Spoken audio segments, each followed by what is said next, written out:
सकाळी सकाळीच माय वही मी आवाज केली मले म्हणाली अरे पोरा उठ तयारी कर आज पितर पाठ आहे.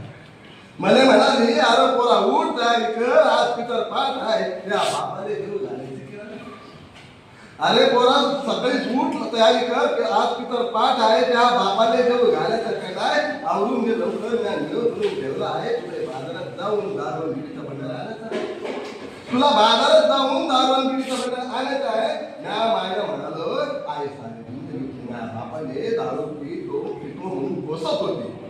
आहे सारी जिंदगी तुम्ही हा बापाने दारू पितो म्हणून कोसत होती आणि त्या दारू पायी हा बाप मेला तू पटकून रडत होती. त्या दारू पायी हा बाप मेला त्या तू पटकून रडत होती. दारूने तर तू आवडसा सवत म्हणत होती. दारूने तर तू आवडसा सवत म्हणत होती आणि बिडीच्या वासने तुझे मळमळ होत होती. मग काहून बाप महा मेल्यावर असं फेरत करली तर माय मध्ये म्हणाली तर माय मध्ये म्हणाली लेका ही जन्मत आहे धर्मानुसार चालावं लागतं. तसं केलं तरच त्या बापाच्या आत्म्यामध्ये शांती भेटते. आता लवकर ताट पत्रावर ठेव काव काव करून कावड्याला बोलू.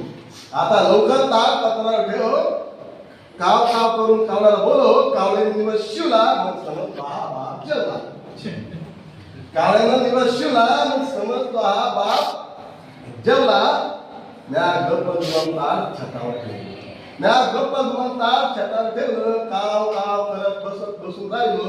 तासभराने कावळा आला. तासभराने कावळा आला.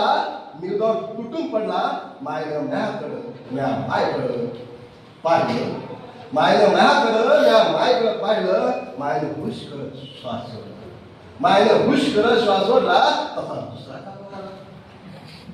तसा दुसरा कावळा आला. मायनं हुश करत श्वास सोडला. तसा दुसरा कावळा आला. निवदा तुटून पडला. तिसरा आला, चौथा आला, पाचवा आला. म्हणता बरेच कावळे दुसरा आला, तिसरा आला, चौथा आला, पाचवा आला. म्हणता बरेच कावळे जमा झाले. आणि मायकडे म्हटलं माय एवढे बाप कसे मायला म्हटलं माय बाप एवढे कसे काय जमा झाले. तू काहून मला नाही सांगितले. आणि नेमका याचा बाप कोणता माय गप्प बसली. आणि यातला नेमका बाप कोणता माय गप्प बसली. तितक्यात ते कावळे दुसऱ्याच्या ताटावर जाऊन बसले. तितक्यात ते कावळे दुसऱ्याच्या तिसऱ्याच्या ताटावर जाऊन बसले. परत मायला म्हणालो माये या बापाचे एवढे लपडे. परत त्या आईला म्हणालो माये माझ्या बापाची इतके लपडे तू कसे काऊन सहन केले. माय गप्पच होती म्हणून मायला म्हणालो आहे जिवंतपणी माणसाला पोटभर घालावं. आहे जिवंतपणी माणसाला पोटभर खाऊ घालावं. मेलेला माणूस खात नाही. आणि स्वर्ग नरक आत्मा कोणी पाहिलाच नाही. अगं स्वर्ग नरक आत्मा कोणी पाहिलंच नाही. आणि छाती टोकून असं म्हणालच नाही. आणि छाती टोकून असं म्हणालच नाही. आग आहे घरासाठी राबताना बाप मला बैल व्हायचा. आग आहे घरासाठी राबताना बाप मला बैल व्हायचा. 90 मारल्यावर बाप मला रफी कुशल होऊन मस्त गायचा. 90 मारल्यावर बाप मला रफी कुशल होऊन गाण्याचं मस्त गायचा. संकटात बाप मला वाघ होऊन लढायचा. संकटात बाप वाघ होऊन लढायचा. आनंदात बाप मनासारखा नाचायचा. आनंदात बाप मनासारखा नाचायचा. घर खर्च प्रपंच चालवताना धूर्त पडला बाप व्हायचा. आणि मेल्यावर बाप कावळा झाला हा प्रश्न माझ्या डोक्यात नाही गेला. आणि मेल्यावर बाप कावळा झाला हा प्रश्न माझ्या डोक्यात नाही झेपायचा. अगं जित्या माणसाला जातीत विभागणारा हा धर्म. अगं जित्या माणसाला जातीत विभागणारा धर्म मेल्यावर एकाच पक्षाच्या जातीत कसा जन्म घेतो. मेल्यावर एकाच पक्षाच्या जातीत कसा घालतो. जसं जातीत माणसं विभागली तशी मेल्यावर व्हायला हवी होती.